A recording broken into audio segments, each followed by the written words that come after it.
L'association OVNI-Languedoc, créée en 2003, est basée dans l'Hérault. Elle étudie et enquête sur les phénomènes aériens non identifiés du département, mais si besoin, dans toute l'Occitanie.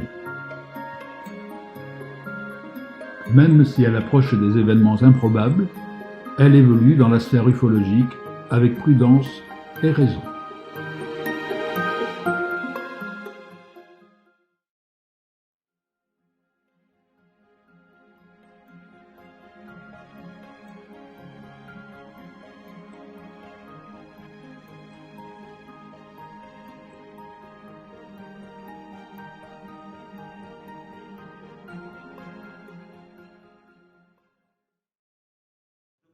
Parler aujourd'hui, c'est le contrôle local de la gravitation, mythe ou perspective. Je vais essayer de voir si on peut combiner les deux.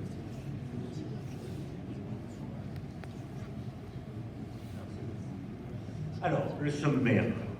Il y a tout d'abord ce que l'on sait de la gravitation, les théories qui ont été validées, ce que l'on ne sait pas de la gravitation, et une promenade, ce qu'on appelle en pataphysique. Enfin, des spéculations aéronautiques autour de bombardiers américains, Northrop B2, Grumman, Northrop B2, et une conclusion. Alors, ce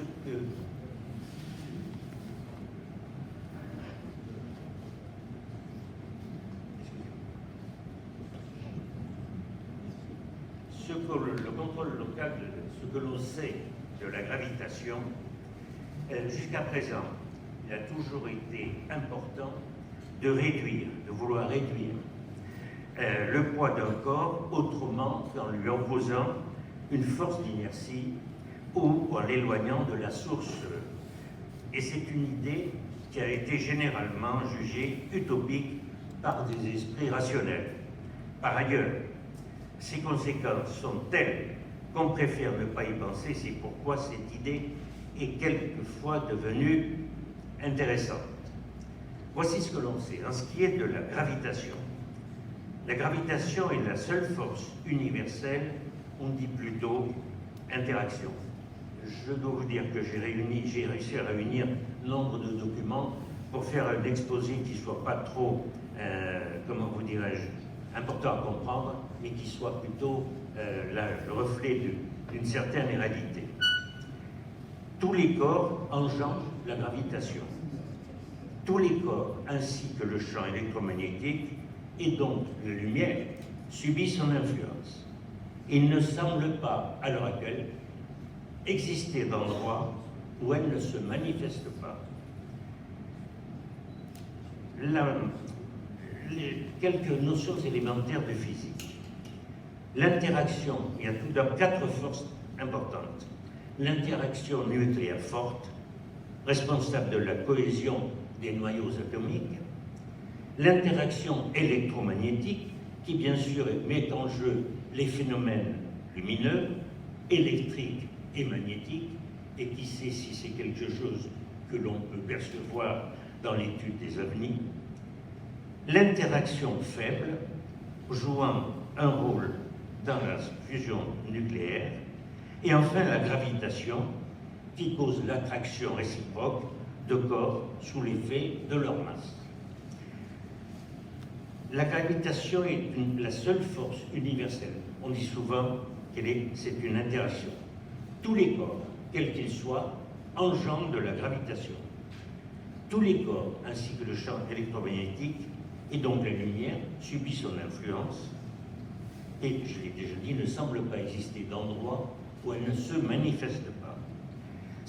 Elle est toujours attractive, elle n'est pas répulsive.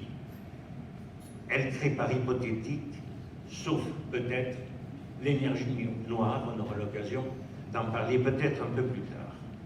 Elle agit à toute distance, on peut dire bien sûr, on sait, un exemple simple, c'est qu'il y a une attraction entre la Terre et la Lune, par exemple. Mais elle agit bien sûr de manière décroissante. Elle se propage à la vitesse de la lumière, dans le vide comme dans la matière. Elle est négligeable à l'échelle des particules par rapport aux trois autres interactions électromagnétiques faibles et fortes. La gravitation s'identifie localement à l'inertie. La masse grave est égale à la masse inerte. Dans le vide et dans un même champ de gravitation, tous les corps libres se meuvent à l'identique. Mais cette équivalence locale, le référentiel, voire l'inertiel équivalent, varie d'un point à un autre.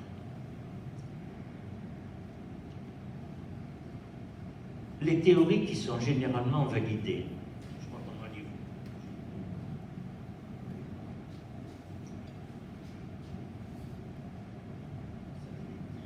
Oui, alors, il y a une formule qui est simple, que vous connaissez tous bien sûr, c'est la théorie de Newton, la fameuse pomme, vous vous rappelez.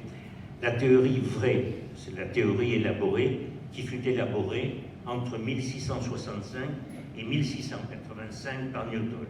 C'est la théorie que l'on connaît le plus souvent. C'est une synthèse magistrale entre la gravitation terrestre, qui a été élaborée par Galilée, et le mouvement des planètes, qui lui a été élaboré par Kepler.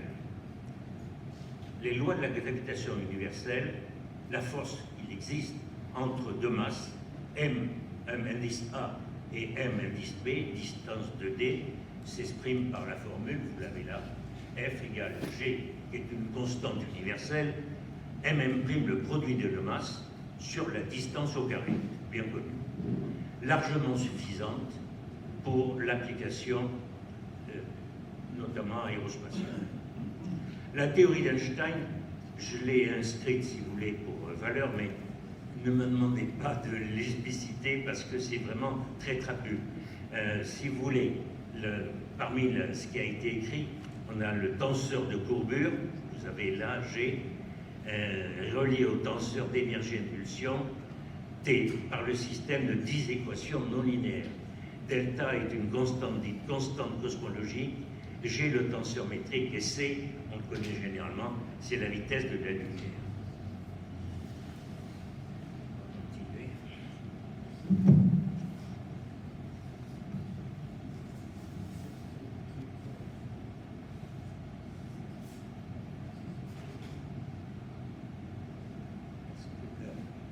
Ce que l'on ne sait pas de la gravitation, j'ai brossé légèrement ce que l'on sait, ce que l'on ne sait pas. À grande échelle, l'univers donc et les galaxies. La RG, relativité générale, rend compte de l'expansion de l'univers proposée dans les années 20 par messieurs Lemaître et Friedman, puis observée par Hubble que l'on connaît bien puisque c'est le nom que l'on a donné, le plus grand des plus grands radiotélescopes, en 1929.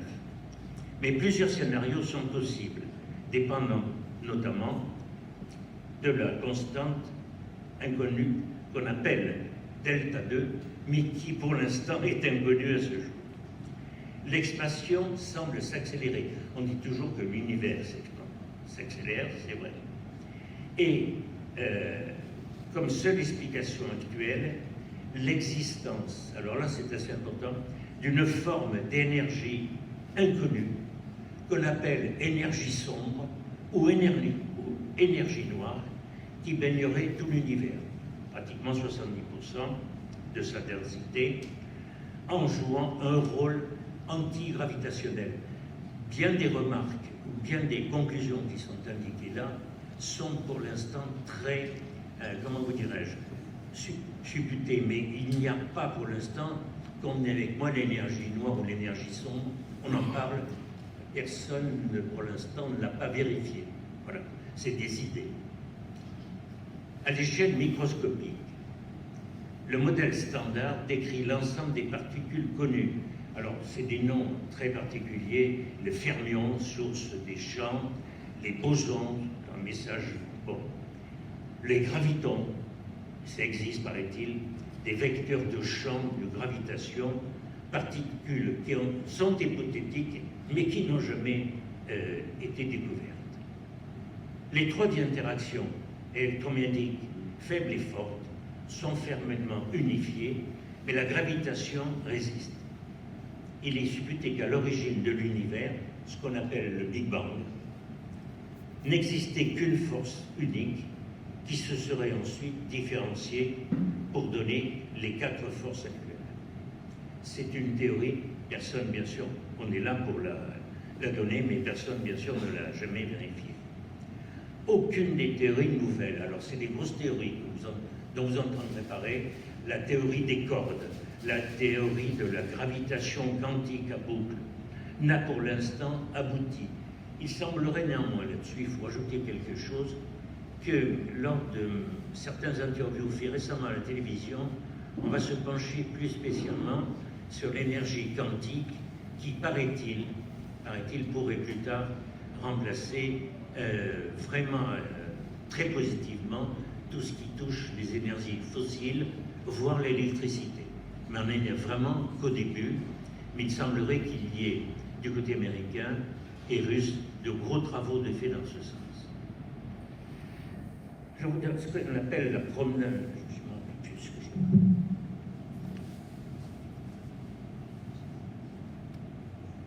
Oui, ce qu'on appelle la promenade en pataphysique, c'est la science des solutions imaginaires. Alors je vais retenir, si vous voulez, quelques noms, mais dont un, vous l'avez là, dont un est vraiment en tête, c'est Nikola Tesla, d'origine serbe. Nikola Tesla fut vraiment en son temps un inventeur et un homme qui aurait mérité, il ne l'a pas eu, le prix Nobel, c'est Thomas Edison qui l'a eu à sa place. J'avais préparé, parce que je voudrais ne rien oublier sur sa vie qui fut très riche. Il est décédé en 1943. Il a été à l'origine de très grandes inventions.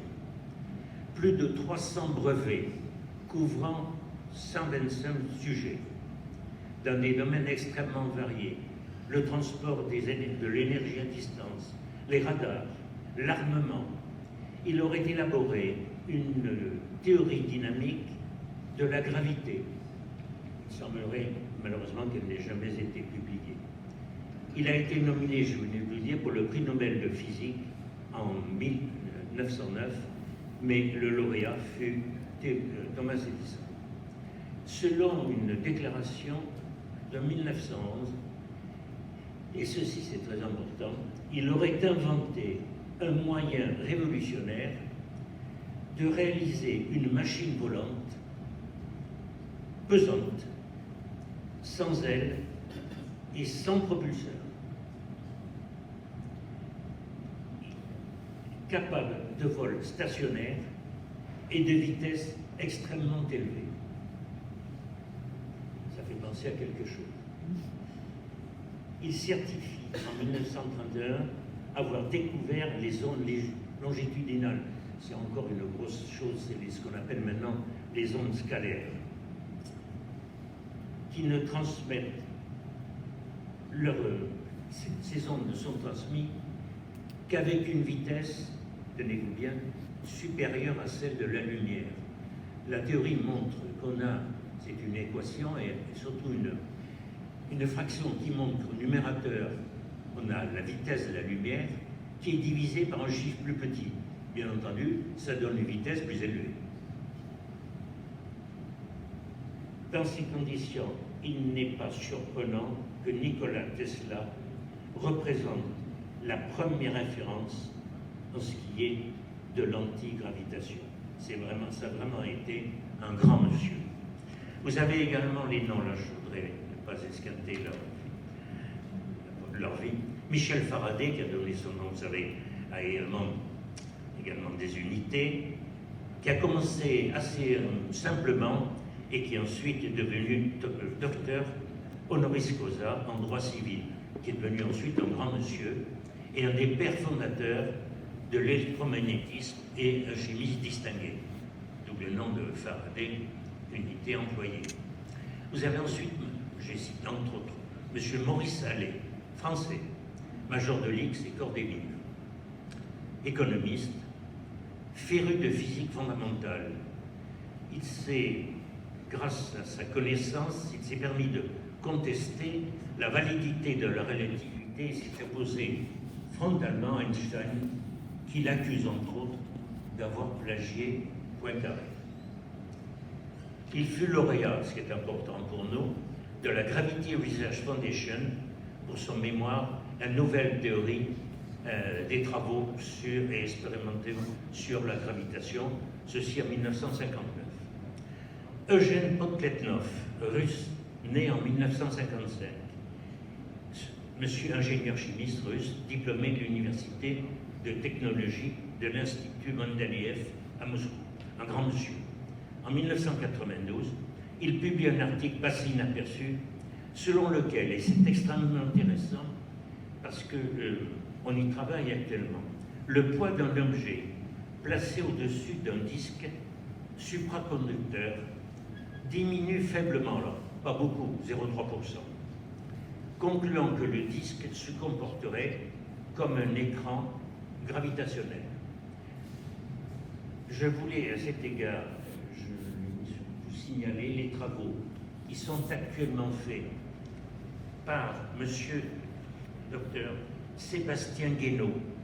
Je me permets d'épeler son nom, G-U-E, 2-N-E-A-U. Il appartient, monsieur Guénaud appartient à l'Institut Fresnel de Marseille et qui dépend de l'Université d'Aix-Marseille. Ce monsieur travaille actuellement, et toute son équipe travaille sur ce qu'on appelle les métamatériaux, et je me permettrai de vous suggérer de regarder sur Internet, sur YouTube, pardon, la conférence qu'il a donnée il y a quelques années à Paris. C'est vraiment extrêmement intéressant. Il a réussi à mettre au point un appareil qui permet de simplifier, pratiquement de supprimer totalement les dégâts causés par un tsunami. Et il se permet, on le voit dessus, que la majorité des équations, notamment celles de Descartes concernant la réfraction, sont complètement bouleversées, donnant des indices complètement négatifs, ce qu'on ne sait pas faire, ce qui est contraire aux mathématiques, mais il se permet d'avoir mis au point ce qu'on appelle la cape d'invisibilité que vous connaissez d'Harry Potter. Regardez, sa conférence dure 1h30, on en boit un peu les paroles, c'est extrêmement intéressant. Je crois que les personnes dont je voulais parler, oui, Podkletnov, je vous l'ai dit, donc là-dessus, je ne me permets pas de rajouter quelque chose. Alors, quels sont... On doit la voir.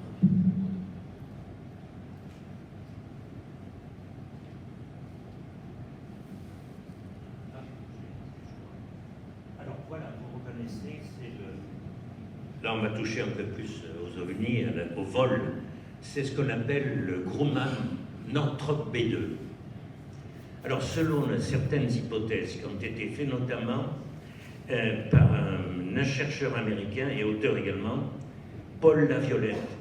Si je puis me permettre, je vous conseille également l'achat de son livre. Il est en anglais, mais c'est extrêmement intéressant sur l'antigravitation.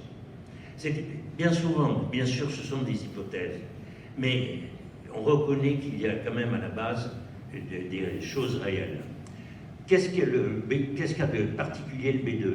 Vous voyez que les bords d'attaque des ailes sont chargés positivement, alors que dans les réacteurs, c'est un flux négatif. Il utiliserait donc ces effets électriques pour voler en croisière. Il y a eu beaucoup de choses dites sur ce. Il faut savoir également qu'il a coûté très cher aux contribuables américains, mais que là-dessus, les résultats qui sembleraient obtenus maintenant soient un peu en dessous de ce qu'on pouvait le croire. Il utiliserait l'électrogravitation pour se propulser à la même chose comme le font les ovnis. Alors il a un seul ennui, si vous voulez, on dit qu'il ne faut pas le toucher après son vol, parce que autant il doit être chargé neutre, c'est pas le cas, et puis il semblerait, mais c'est encore, qu'il ne puisse pas être utilisé par temps de pluie. Là, c'est beaucoup plus gênant. Voilà. Notre Grumman B2. Pardon.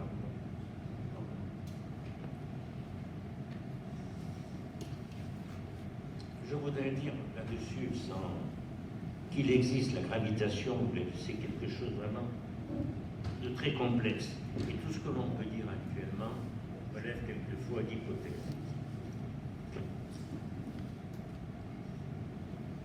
Il existe un réel problème fondamental concernant la relation existante entre la gravitation et l'électromagnétisme.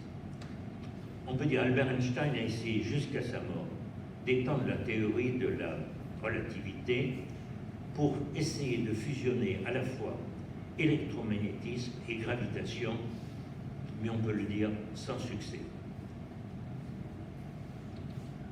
Beaucoup de théories spéculatives ont été actuellement émises, dimensions supplémentaires, théories des cordes, théories, mais aucune d'entre elles, enfin, à la connaissance que nous pouvons en avoir, n'ont permis de pouvoir déboucher. Malgré les efforts acharnés de plusieurs générations de physiciens, la compréhension de la gravitation n'a pas à ce jour fait encore de progrès significatifs. Elle reste un mystère. Et on peut se demander si les voies explorées aujourd'hui sont les bonnes.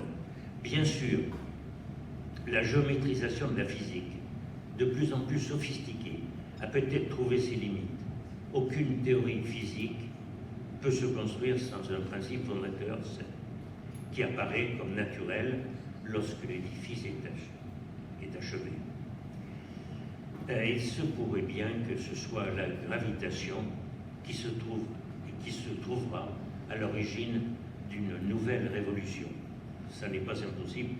Les travaux qui sont effectués à l'heure actuelle sont assez prometteurs dans ce sens.